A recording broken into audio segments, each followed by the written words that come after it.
수술실 나왔다. 자 일로 가 수술실. 여왕. 여왕이라뇨. 여왕님. 자 없다 이거는. 빠밤. 와 대박. 자 아무 일도 일어나지 않고 심지어 소음도 없어졌습니다. 세상에. 빠밤. 솜도 없어져요? 그러니까 아까 전에 솜 치고 나왔으니까. 그러면 뭐예요? 아니 뭐 이런데요. 덕산. 덕산아. 다리 하나 더 있네. 덕삼이가 엄마야? 응. 잘했네. 이거 뽑는 거 여왕 뽑아주시죠. 그럴까요? 막을 수 있나? 막을 수 있나 뭔데 지금? 또 성체.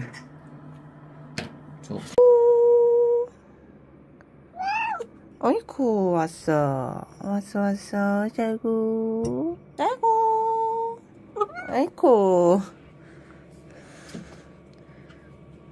딸구 앉아. 딸구 앉으세요. 옳지. 애교쟁이에요.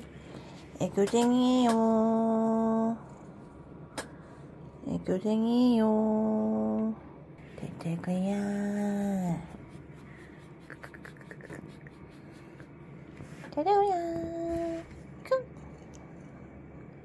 애교쟁이야. 살 거야.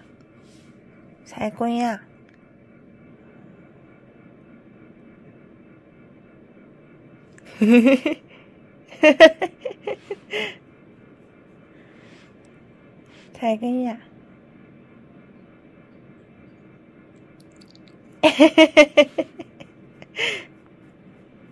안녕하세요. 담따입니다. 제가 오랜만에 이 구도로 카메라를 켰네요. 제가 최근에 어떤 한의원에 좀 다녀왔는데요. 그 한의원에서 한 6주 정도의 프로젝트를 저에게 권해주셔서 제가 그거를 해보려고 해요. 그래서 저의 그 6주간의 일정? 6주간의 일대기? 하여튼 뭐 그런 거를 좀 카메라에 담아보고 싶어서 이런 구도로 오랜만에 카메라를 켰습니다. 경기도 고양에 있는 한의원에 다녀왔습니다. 제가 아는 선배가 그 선배도 다른 분께 추천을 받아서 이 한의원을 알게 돼서 그렇게 저도 선배한테 소개를 받았고 그래서 진료를 보러 들어갔는데 그 아침에 먼저 도착하면 문진표 같은 걸 작성하거든요. 그거를 토대로 조금 원장님하고 대화를 나눠요. 어떤 부분에서 건강이 좀 불편한지, 그다음에 어떤 거를 목적으로 이 한의원에 왔는지 이런 걸 좀 물어보세요. 그래서 그런 거에 대해서 제가 말씀을 드렸고, 저는 특히 지금 이 비염이 지난번 단식 이후로 후각은 계속 돌아와 있는 상태인데 이렇게 숨을 쉴 때마다 여기 이미 지금 비강 공간이 많이 좁아져가지고 소리도 많이 나고, 또 알러지 재채기를 하고 나면 이렇게 코에 콧물이 많이 생겨서 평상시 숨 쉴 때도 이 정도 소리가 나고, 좀 크게 들이시면 이 정도 소리가 납니다. 이거는 거의 그 코를 마시는 정도의 그 힘을 준 것도 아닌데 이 정도 소리가 날 정도로 제가 지금 코는 많이 불편한 상태고, 이비인후과를 가면 무조건 수술을 권하는 상태예요. 지금 여기 안에 물혹이 많이 차고 많이 부어가지고. 그래서 그 부분이 제일 불편하다고 말씀을 드렸고, 결혼을 2017년에 해서 아직까지 아이가 안 생긴다.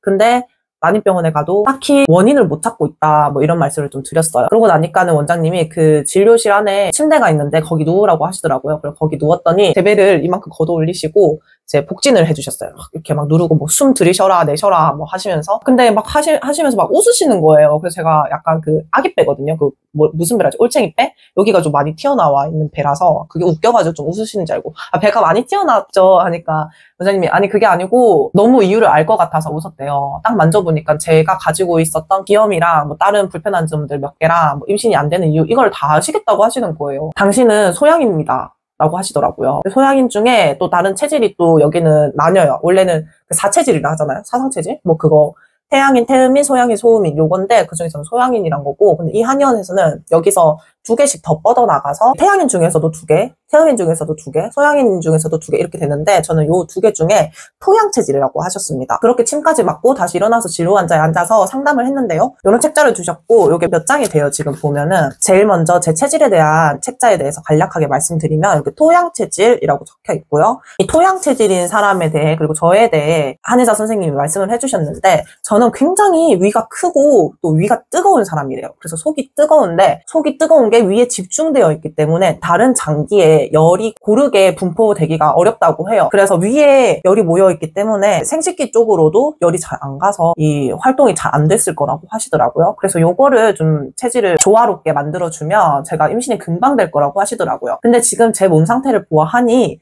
지금 간에 독소가 많이 쌓여서 이 간을 좀 회복시키고 나서 임신을 하는 게 좋다고 하시더라고요. 이대로 임신을 한다면 저의 건강도 굉장히 안 좋고 거의 임신 중독증을 겪을 수 있는 몸 상태라고 하셨고, 태아 역시도 저의 안 좋은 간의 상태로 인해서 그렇게 건강하지 못하게 태어날 거라고 하시는 거예요. 근데 제가 느끼기에도 요즘 제 몸이 진짜 예전 같지가 않거든요. 아무래도 시험관 영향도 크고 나이 탓도 있는 것 같은데, 그래서 몸을 좀 다시 건강하게 만들고 애를 좀 가져야겠다라고 생각을 요즘 많이 하고 있던 터였어요. 그래서 1년 정도 체질식도 하고 이 한약도 한 2달 정도 먹으면서 한번 체질을 조화롭게 만들어 보자라고 하셔서 제가 알겠다고 말씀을 드렸고, 그래서 저는 안이 뜨겁기 때문에 무조건 찬 거를 먹으라고 하셨어요. 이거 좀 쇼킹했어요. 제가 원래 찬 거를 진짜 안 먹고 따뜻하게 먹는 게 생활화된 사람인데 원장님이 그걸 들으시고는 이때까지 그렇게 피임을 해오셨군요 라고 하시는 거예요.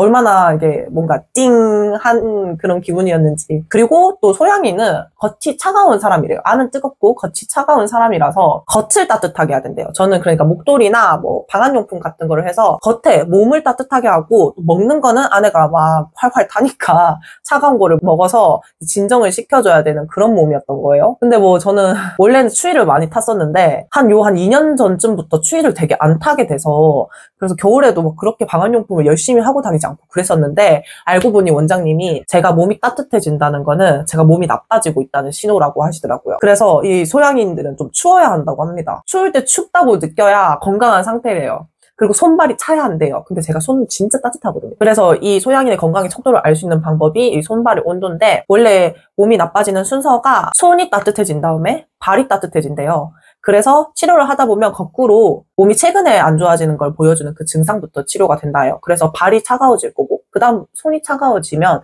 제가 좀 건강해졌다는 걸 알 수 있게 되는 거고, 제가 위가 크고 따뜻하다고 했잖아요. 원래 이 체질학에는 우리 몸의 장기 중에 어떤 장기들은 강하고 어떤 장기들은 좀 약하고 이렇게 좀 밸런스가 있어요. 그래서 저는 위가 강하고요. 그 다음에 방광, 신장 이런 비뇨기 계열이 약하고 좀 작은 그런 체질이라고 해요. 제가 혈압이 정상인데 조금 높은 편이에요.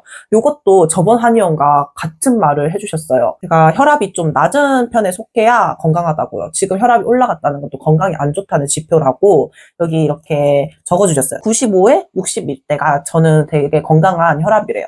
그래서 요 혈압으로 만들 거고, 요 종이에 보면 토양 체질에 대한 특징이 적혀 있고요. 여기 보면 장기에 대해서 제가 방금 말씀드린 그 부분이 적혀 있죠. 위랑 체는 이제 한 세트로 묶어서 보는데 그냥 위를 얘기하신 거고, 그리고 여기 끝에 보면은 신장이랑 방광, 이렇게 비뇨기 계가 제일 작다고 적혀 있어요. 그리고 이로운 것, 태로운 것이 있는데 거의 다 음식이지만 여기 끝에 보면 운동도 있고요. 좀 충격적인 게 몇 개 있었어요. 다행히 이로운 것에 제가 좋아하는 것들이 많아서 정말 그거는 정말 다행인데, 역시 해로운 게 문제였어요. 아우, 레오야. 레오가 자꾸 엄마랑 놀러 와서 레오랑 같이 좀 찍겠습니다. 그리고 또 치료에 대해서 말씀해 주신 게 이렇게 강령한을 복용하라고 하셨어요. 강령한이 뭐냐면 요건데요.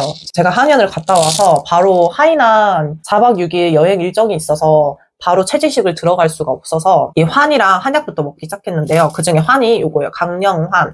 강령환이 뭔지 이렇게 책자를 주시면서 알려주셨고, 몸 전체의 균형 회복에 도움을 주는 그런 환이라고 하셨고, 하루에 3회 요 환을 20알에서 25알 정도 먹으라고 권해주셨어요. 그래서 이렇게 작은 병도 같이 주셨는데 외출을 할 때는 이 병에 담아서 제가 가져가서 먹고 있습니다. 그리고 제가 받은 그 한약 하는 그 한약은 요건데요. 이렇게 하루에 3포 먹으라고 하셨는데 요거는 저의 비염에 이제 특화된 그런 한약이라고 합니다. 제가 지금 이 한약 먹은 지가 한 10일 정도 된 것 같거든요.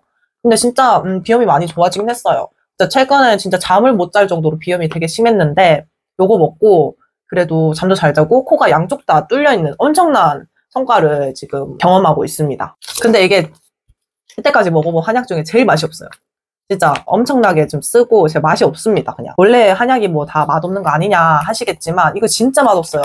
제가 한약을 몇 번 다른 데도 먹어보고 했는데 이거 진짜 맛없는 것 같아요. 근데 뭐 비염에 진짜 효과가 좋아서 잘 먹고 있습니다. 그리고 제가 또 받은 게 진짜 제가 신경 써야 하는 치료들에 대한 종이들이었는데요. 이렇게 종이 3장을 받았습니다. 하나는요, 지금 제가 다시 몸무게가 지금 많이 늘었거든요. 그때 단식 이후로 좋은 거를 먹고 산다고 했지만 그래도 어느 정도 돌아오더라고요. 현재 제 몸무게가 지금 어제는 71kg고 오늘은 70kg입니다. 그래서 원장님이 제 몸무게를 보시고는 지금 상태로는 탄수화물을 먹을 자격이 없다라고 하셨어요. 그냥 달리는 거랑 모래주머니 차고 달리는 거랑 이게 에너지 소비의 양이 다르잖아요. 더 힘들잖아요, 모래주머니가. 그것처럼 그 모래주머니를 지방으로 생각을 해보래요. 쓸데없는 걸 왜 들고 사냐고. 그래서 피곤한 거라고 하시더라고요.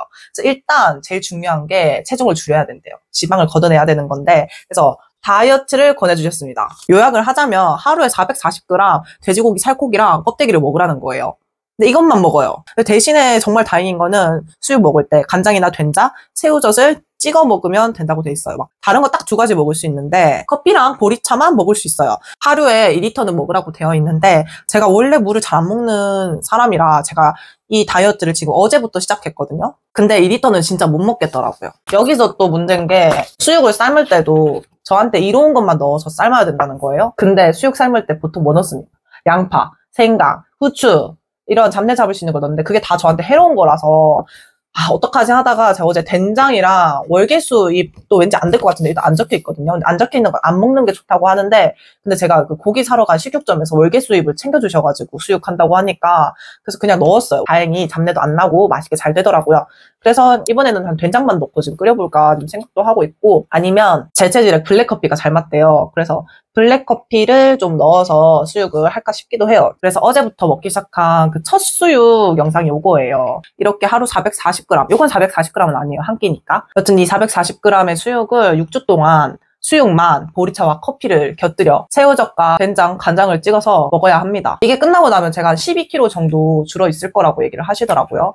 그게 제 적정한 체중이고 그런데 여기서 또 하나 더 곁들여 주신 게 제가 임신을 할 준비를 이제 하기 시작하면 그때는 50kg까지 줄이래요. 50kg까지 줄여서 임신을 하면은 만삭 때는 70kg가 되어 있을 거라고 하시더라고요.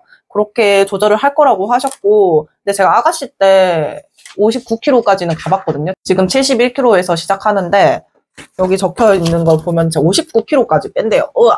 59kg가 되면 이제 헬스를 시작하래요.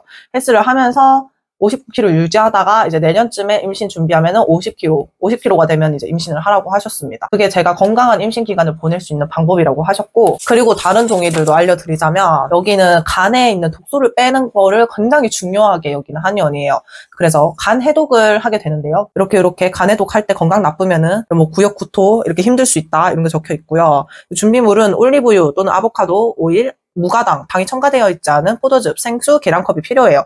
요거는 일주일 간격으로 하루씩 하면 되는데요. 요게 이틀이 걸려요. 첫날 저녁부터 다음날 정오까지 간해독을 하게 되는데요. 하는 방법은 이렇게 쭉쭉쭉 나와 있어요. 간단하게 얘기하면은 시간이 정해져 있고 6번인가에 나눠서 얘네들을 먹는 거예요. 자세한 건 이렇게 나와 있는데 이거는 토양 체질인 저에 맞춰진 간해독 방법일 거고 다른 분들은 체질에 따라서 좀 다를 것 같아요. 그래서 요거를 해보면은 나중에 화장실을 가보면은 진짜 간에 있던 담석이라는 게 간에 있대요. 이런 게 배출되는 걸 볼 수 있다고 하는데 저는 아직 어제부터 수육막 먹는 걸 시작했기 때문에 아직 해보진 않았어요. 근데 한 내일 정도부터 한번 시작해볼까 싶습니다. 요렇게 뒷장도 있어요. 엄청 많은데 이거 열심히 읽어보고 하라고 하시더라고요.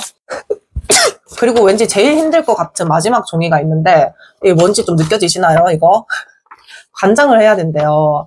이 간 해독만으로는 이게 깨끗하게 독소가 배출이 되지 않아서 이렇게 대장에 이물질 담석 같은 것들이랑 뭐 찌꺼기 같은 것들이 이렇게 쭈글쭈글한 요 주름 사이에 이렇게 끼는데 그거를 관장으로 좀 빼줘야 이게 간 해독이 진짜 완벽하게 되고 이게 없어지지 않으면 이것 때문에 문제가 좀 일어날 수 있다고 하셨어요.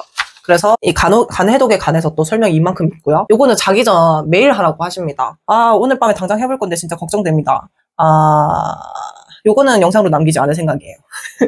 그렇게 이 관장은 이 다이어트를 하는 6주 동안 매일 하고요. 그리고 그 다음에도 좀 상태가 안 좋은 날, 요런 날 해주면 좋다고 하셨는데 제가 일단 오늘 저녁에 해보고 과연 이거를 계속 할 수 있을지 좀 생각을 해봐야 할 것 같습니다. 네, 이렇게 제가 이번에 갔다 온 한의원에서는 커피와 보리차도 맨날 끓이고 있어요. 그래서 강령안 먹고 또 한약도 하루에 3개 먹고, 그다음에 간해독 하는 날엔 또 한약 있어요. 한약이랑 포도즙이랑 뭐 올리브유랑 뭐 이런 거 먹고 6주 동안 수육만 먹으면서 체질 조절을 한 뒤에 이제 6주 지나고 나서 다시 한의원에 가면은 된다고 합니다. 제가 이렇게 6주 동안 이 프로젝트를 하는 모습을 영상으로 남겨볼 예정이니까 관심 있으신 분들은 계속 지켜봐 주셨으면 좋겠습니다.